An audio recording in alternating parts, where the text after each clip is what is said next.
भागवत गीता अध्याय 5 कर्मयोग कृष्ण भावना भावित कर्म।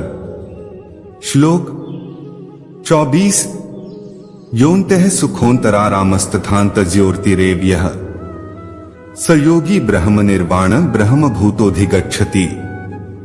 भावार्थ, जो अंतःकरण में सुख का अनुभव करता है, जो कर्मठ है और अंतःकरण में ही रमण करता है तथा जिसका लक्ष्य अंतर्मुखी होता है, वह सचमुच पूर्ण योगी है। वह परब्रह्म में मुक्त पाता है और अंततोगत्वा ब्रह्मा को प्राप्त होता है। तात्पर्य, जब तक मनुष्य अपने अंतःकरण में सुख का अनुभव नहीं करता, तब तक भला बाह्य सुख को प्राप्त कराने वाली बाह्य क्रियाओं से वह कैसे छूट सकता है। मुक्त पुरुष वास्तविक अनुभव द्वारा सुख भोगता है।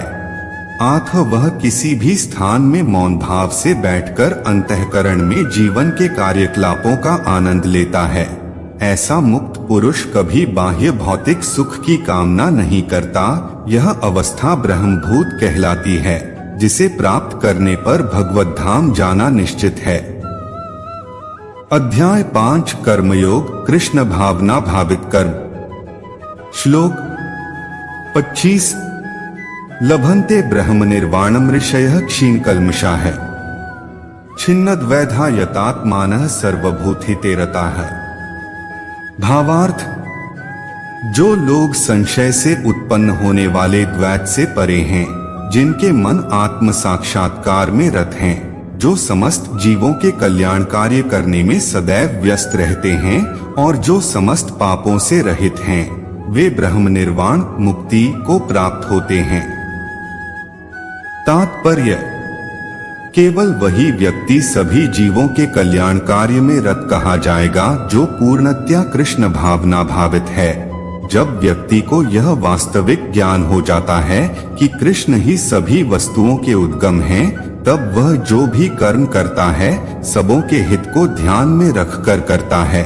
परम भोक्ता, परम नियंता तथा परमसखा कृष्ण को भूल जाना मानवता के क्लेशों का कारण है। आथ समग्र मानवता के लिए कार्य करना सबसे बड़ा कल्याण कार्य है। कोई भी मनुष्य ऐसे श्रेष्ठ कार्य में तब तक नहीं लग पाता जब तक वह स्वयं मुक्त न हो। कृष्ण भावना भावित मनुष्य के हृदय में कृष्ण की सर्वोच्चता पर बिल्कुल संदेह नहीं रहता। वह इसीलिए संदेह नहीं करता क्योंकि वह समस्त पापों से रहित होता है। ऐसा है यह दैवी प्रेम। जो व्यक्ति मानव समाज का भौतिक कल्याण करने में ही व्यस्त रहता है, वह वास्तव में किसी की भी सहायता नहीं कर सकता। शरीर तथा मन की क्षणिक खुशी संतोषजनक नहीं होती। जीवन संघर्ष में कठिनाइयों का वास्तविक कारण मनुष्य द्वारा परमेश्वर से अपने संबंध की विस्मृति में ढूंढा जा सकता है। जब मनुष्य कृष्ण के साथ अपने संबंध के प्रति सचेष्ट रहता है, जो वह वास्तव में मुक्तात्मा होता है, भले ही वह भौतिक शरीर के जाल में फंसा हो। अध्याय 5 कर्मयोग कृष्ण भावना भावित कर्म। श्लोक 26 काम क्रोध विमुक्ताना यतीना यच्चेतसा अभितो ब्रह्म निर्वाण वर्तते विदितात्मना। भावार्थ, जो क्रोध तथा समस्त भौतिक इच्छाओं से रहित हैं, जो स्वरूप सिद्ध आत्मसंयमी हैं और संसिद्धि के लिए निरंतर प्रयास करते हैं, उनकी मुक्ति निकट भविष्य में सुनिश्चित है। तात्पर्य, मोक्ष के लिए सतत प्रयत्नशील रहने वाले साधु पुरुषों में से जो कृष्ण भावना भावित होता है, वह सर्वश्रेष्ठ है। इस तथ्य की पुष्टि भागवत में इस प्रकार हुई है। यत्पाद पंकज पलाश विलास भक्त्या कर्माशय ग्रथित मुद्ग्रथयन्ति संतः तद्वन्न रिक्तम तयो यत्योपि रुद्ध स्तोत्रग्रास्तमर्ण भज वासुदेवम। भक्ति पूर्वक भगवान वासुदेव की पूजा करने का प्रयास तो करो। बड़े से बड़े साधु पुरुष भी इंद्रियों के वेग को अपनी कुशलता से रोक पाने में समर्थ नहीं हो पाते, जितना कि वे जो सकाम कर्मों की तीव्र इच्छा को समूल नष्ट करके और भगवान के चरण कमलों की सेवा करके दिव्य आनंद में लीन रहते हैं। बद्ध जीव में कर्म के फलों को भोगने की इच्छा इतनी बलवती होती है कि ऋषियों मुनियों तक के लिए कठोर परिश्रम के बावजूद ऐसी इच्छाओं को वश में करना कठिन होता है। जो भगत भक्त कृष्ण चेतना में निरंतर भक्ति करता है और आत्म साक्षात्कार में सिद्ध होता है, वह शीघ्र ही मुक्ति प्राप्त करता है। आत्म साक्षात्कार का पूर्ण ज्ञान होने से वह निरंतर समाधिस्थ रहता है।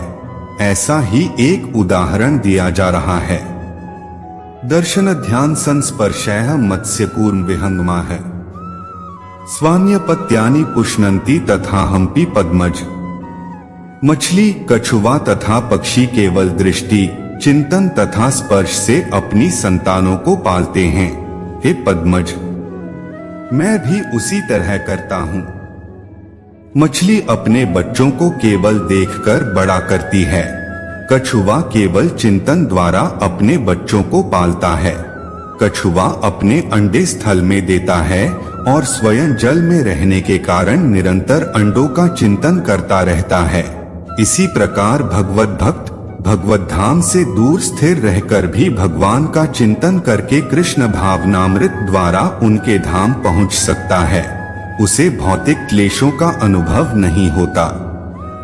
यह जीवनवस्था ब्रह्म निर्वाण अर्थात भगवान में निरंतर लीन रहने के कारण भौतिक कष्टों का अभाव कहलाती है। हरे कृष्णा।